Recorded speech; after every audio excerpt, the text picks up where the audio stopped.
Cowabunga, dudes!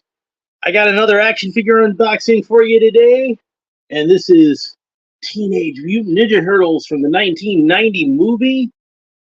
Yeah, there's the boys on the back, and we got some images of, I believe this image is actually of the figures themselves, because even though it's from Teenage Mutant Ninja Turtles, this is not the Ninja Turtles themselves. This is Master Splinter and the Shredder. Now, I've wanted to get these figures for a while, and when I got my tax return, I saw them at a local Walmart, and I hadn't seen them in a really long time.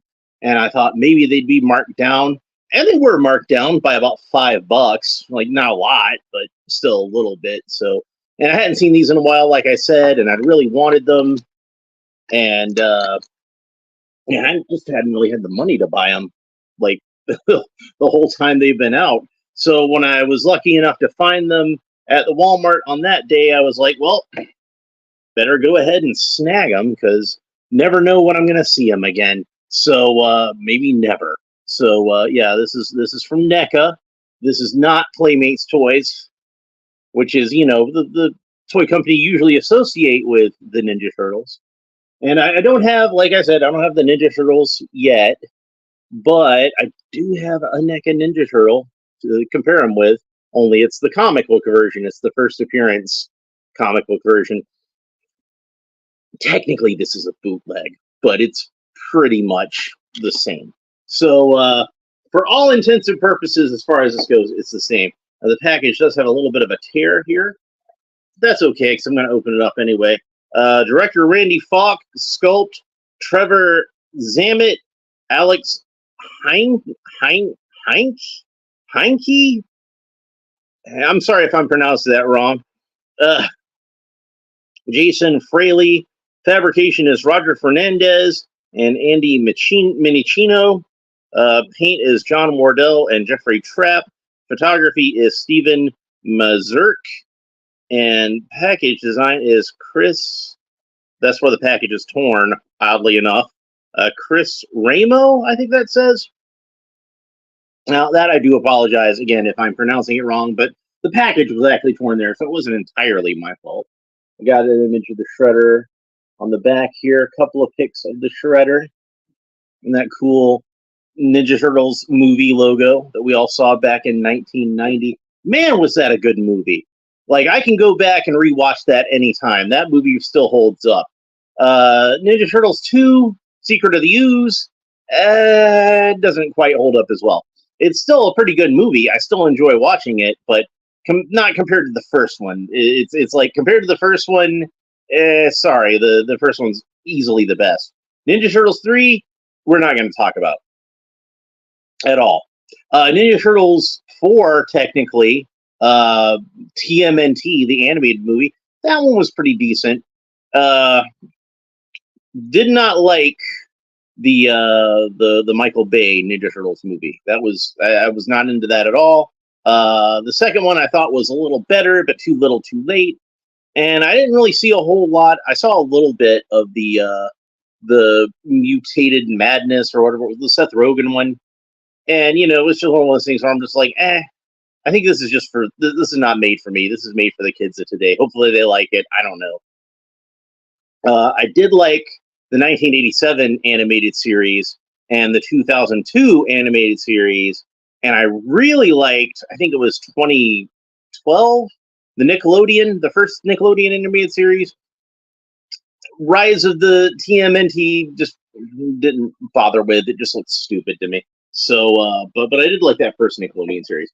Anyway, I go all the way back to the original comics, where, like, a friend of mine had, when I was much younger, before there even was a Ninja Turtles cartoon or anything, a friend of mine had the trade paperback with the recolored first comics, I believe, published it, and it was the first 2 issues of it. Sorry, I got a mint. First few issues of it recolored and, you know, reprinted, and I thought that was just awesome. So I've been a fan of Ninja Turtles since pretty much the beginning, and it was the comic book that I go back to.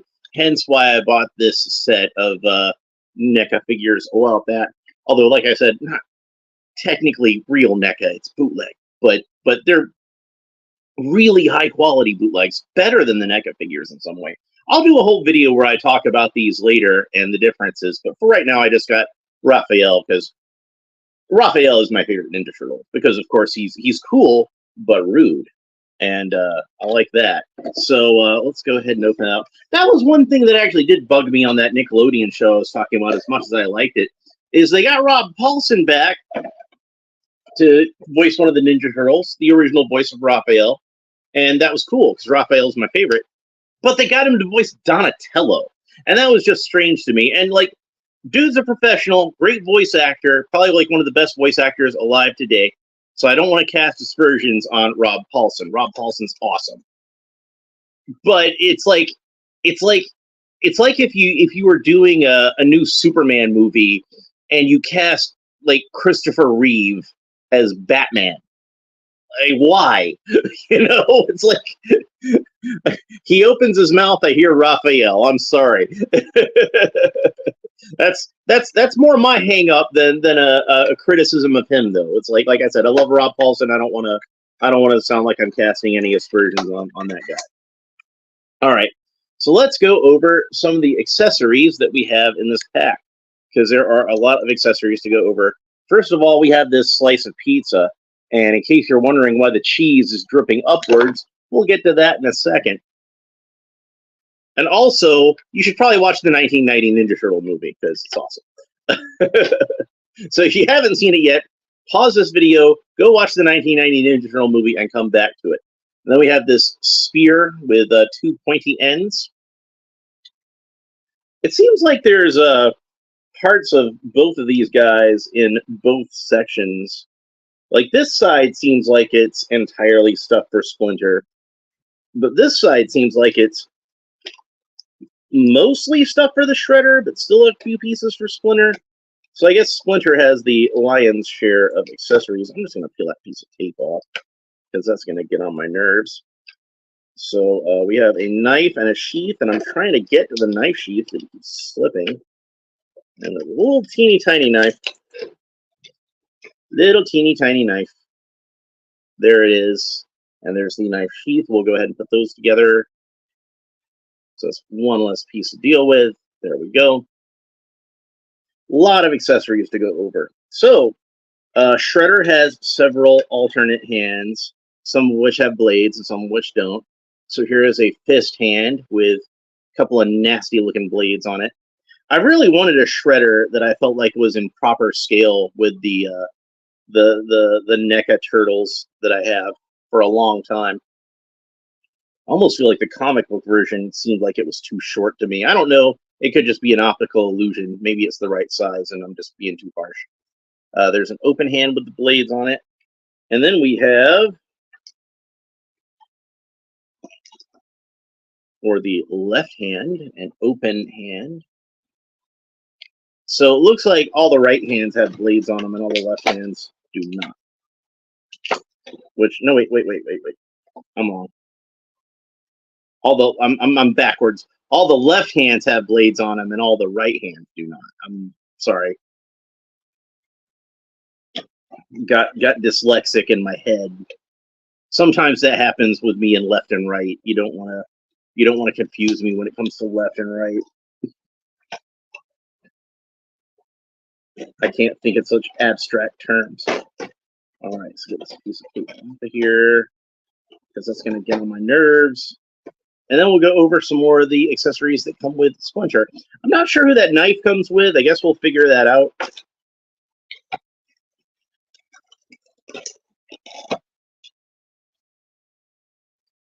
I'm drawing a blank on like who used a knife in the movie for whatever reason.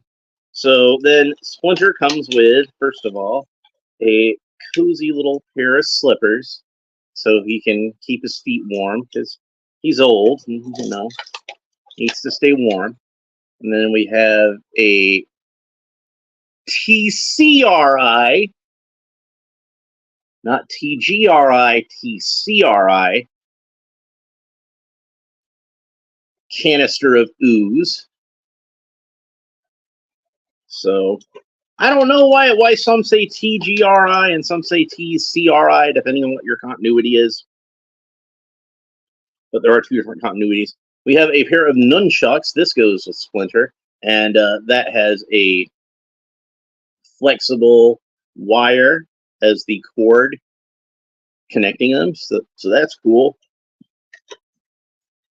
So Splinter and Shredder have at least one weapon apiece. And then we have several hands for Splinter. This is kind of a pointing hand, but it looks like it can still hold the nunchaku if he needs to. And then here's another pointing hand for the other hand. There's a pointing hand for the left and the right, and one of them fell on the ground.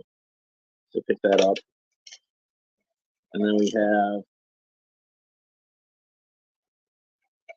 this, the okay gesture, which some people will tell you they find offensive, but I'm not going to get into all that right now. It just means okay, folks. That's all he means by that. He's a giant rat. I don't think he's going to be like racist against anybody. Like, you know, he's not going to be that judgy about it. And then a couple of gripping hands, which those obviously are meant to hold the nunchaku. I think any of these hands really technically could hold the nunchaku, except for the open hands, oddly enough, that are on the figure. And he does not come with a walking stick, but I don't remember if he actually used a walking stick in the movie or not. But I still wish he came with it. That would have been nice. All right, so Splinter has double rubber bands around his waist. Couldn't quite see them because they fit underneath his belt, but they are there. I was kind of hoping he wouldn't have any. And here is Splinter out of the package. I have always liked Kawabunga. And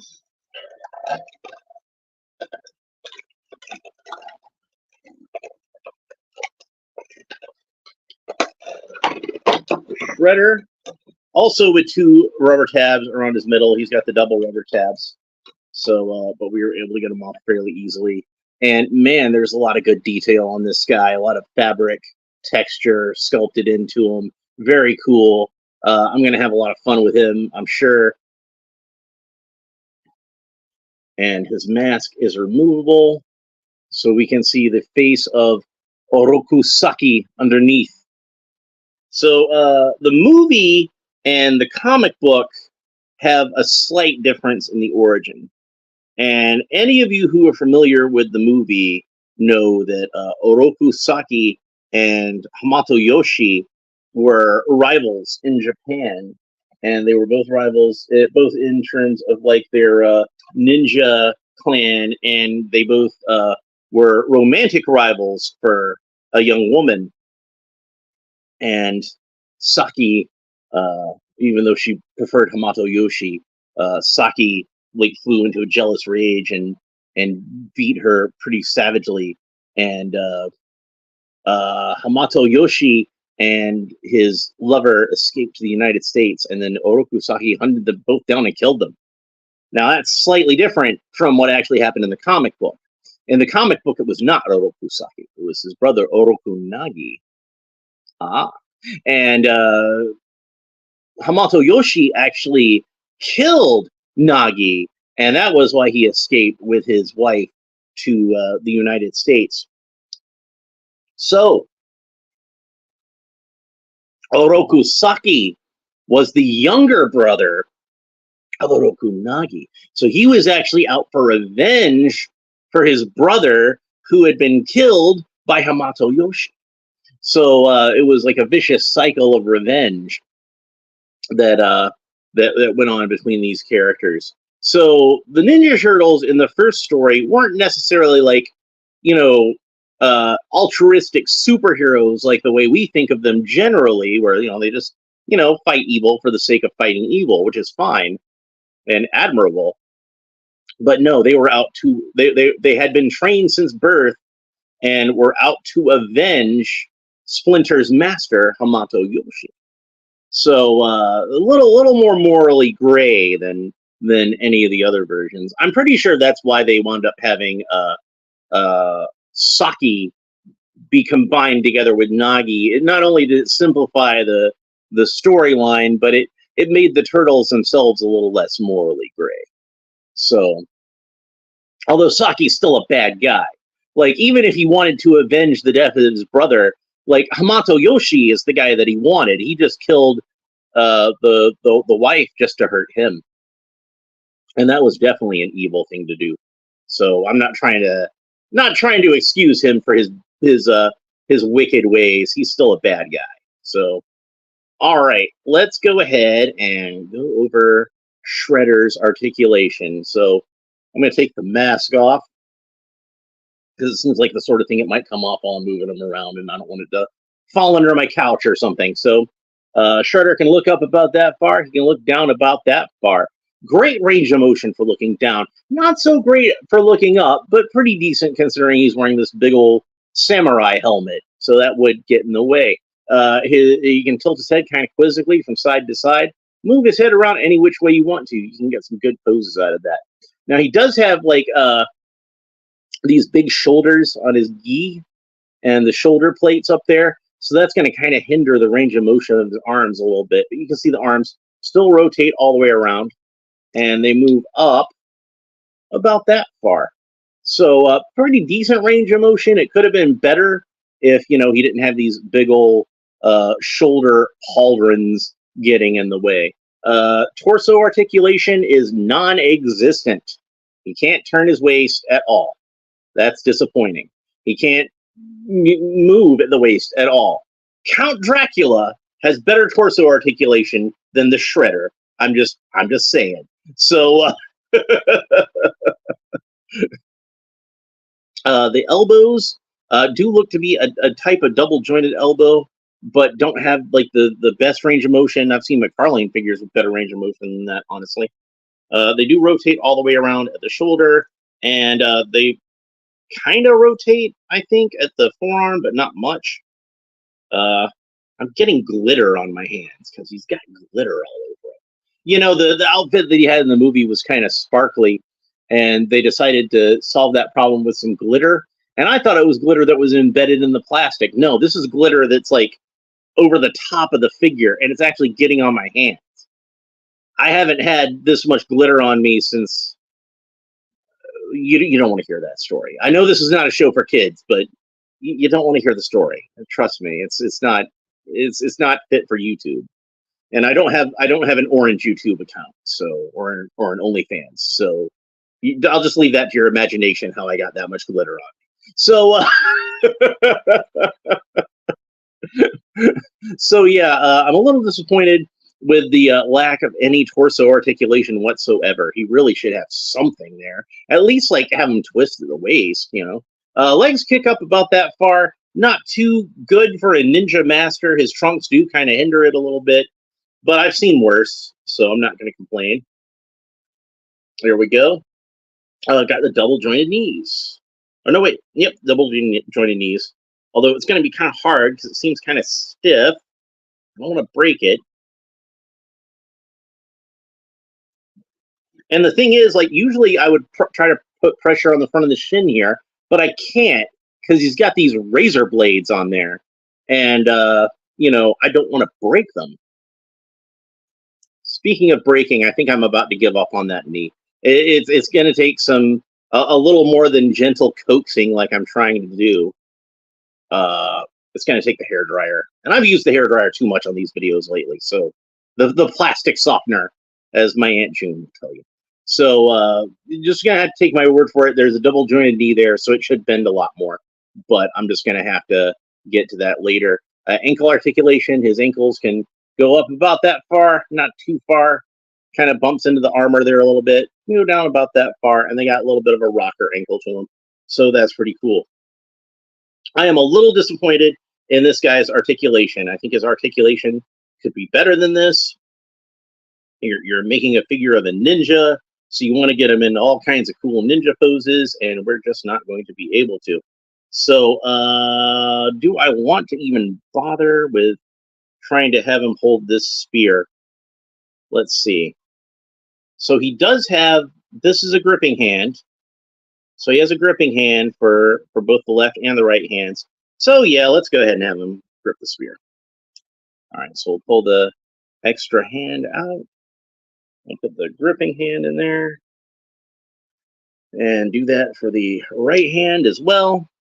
Now, I'm pretty sure in the movie, he just had the bladed weapon on the left hand. It did not have it on the right hand. And that was probably so that, you know, the actor could use his right hand for things that you would want to use your right hand for. But I do wish that they had included, like, some extra hands that had some blades on them, so you could have them with blades on both hands like he had in the comics and the cartoon show. I know this way is movie accurate, but it would still be nice to have that option. So I'm going to go ahead and slide the spear into each one of these hands. And this being God, it's a tight grip. This being a double-bladed spear, there's like a good chance he could like stab himself on it because of how you're supposed to use spears as a weapon. But there he is holding his spear. And like I said, I'm not sure. I don't remember who this knife is supposed to go to. I wish I could remember. I'm drawing a blank on who used a knife in the movie. Somebody will tell me in the comments, I'm sure. But it does seem like there is an elastic strap over the shredder's belt. So it seems to me like it would fit in between that elastic strap very nicely. So we're going to do that. Did he try to throw a knife at Splinter when Splinter had him hanging off the side of the building or something? It's been a while since I watched it. So, well, I'll watch it again. I'll do a short or something talking about it. But it was cool, pretty cool holding the spear. But that's not all. Because we have one more accessory for the shredder. What did I do with it? Is it still in the box? No, it's not still in the box. Did I set it aside? Man, I swear I would forget my own head if it wasn't screwed on so tightly. Where did I put the other accessory? That is an important thing to have right now. Is that it? There we go. Right next to my keyboard.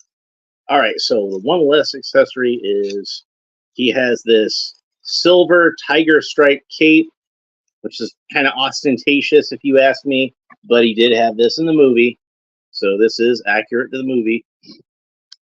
And there are a couple of hooks on here, like hooks you would find on a bra. And I already told you I'm not telling that story.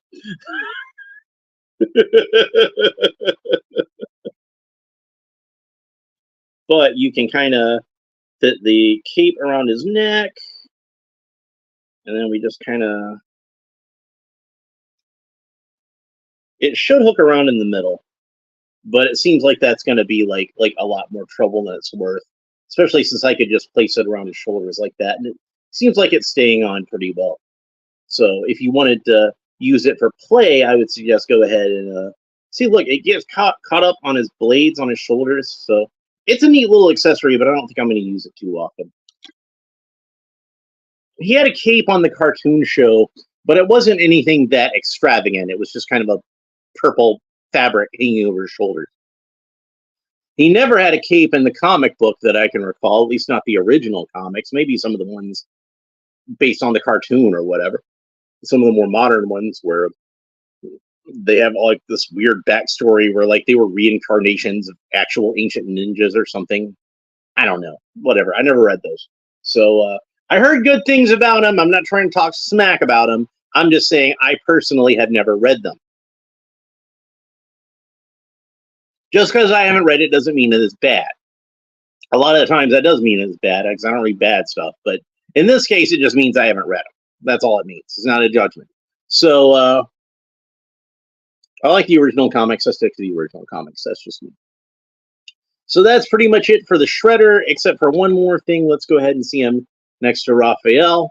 And, of course, one of the things that bothers me a lot about Ninja Turtles action figures in general is they tend to forget that the turtles are short, and they'll make them the same size as the human characters. But to me, this is much more accurate to how they were sized in the comic book, where, like, Raphael doesn't even come up to the Shredder's shoulder. And the Shredder isn't even supposed to be, like, that tall of a dude, I don't think. So to compare him to some other NECA figures in terms of height, he's about the same height as Mandrake, which means he should be about the same height as Flash Gordon. So in this scale, he actually is like pretty tall, because I figure Flash is over 6 feet. He's probably at least 6'2". So the Shredder does have that big helmet on him. So, and then about the same height as Dracula. Dracula's a little bit taller. So yeah, that's how he compares with some of the other human characters. Looking at this one, I think NECA ought to go back and redo the original comic book Turtles again. Not that these are bad; these are really awesome figures even today. But a lot of the things like the exposed pegs for the joints, I think NECA could improve on those. So use the same sculpts and everything, because these are still great sculpts, and the paint apps look awesome. But just kind of update the way the joints fit together. And plus, some of these joints start to get kind of loose over time, probably because they're not the injection molded joints that we're used to. But Shredder was the main reason that I bought this set. But he's not the only figure in this set. So let's go ahead and talk about Master Splinter. And the first thing I noticed about Master Splinter is that it looks like he has a bendable tail. So I'm going to try to bend his tail up a little bit so that way it's not dragging on the ground when I set him on the ground. Both of these should have come with figure stands, by the way. I think that would have been a good touch. Although I don't see how Splinter would have even worked with a figure stand, because he doesn't even have pegs on his feet. I'll have to make him like a little stand like for a Barbie or something like that. So a lot of good detail to the sculpt. You can see that he's missing his ear, his right ear, because Shredder cut it off. So that's a little detail like from the movie that's unique to the movie version of Splinter. He can look up about that far. He can't look down very far at all, but he's a short little dude, so he doesn't really need to look down too much. He's the same height as Raphael. Head can rotate all the way around, like he's Beetlejuice or something. There is some articulation, of course, under this coat, but since it's under the robe, we're not going to be able to get to it too well. But his elbow can bend all the way like that, so there's some pretty good range of motion there. It seems like this joint is kind of stuck. There we go. I got it loose. So legs can kick up about that far. He does have a single joint of articulation at the knee, and it does rotate all the way around. He's got torso articulation, so that's nice. But, because of this robe and how tightly it's tied to him and everything, you can't really move him around all that well. But that's okay.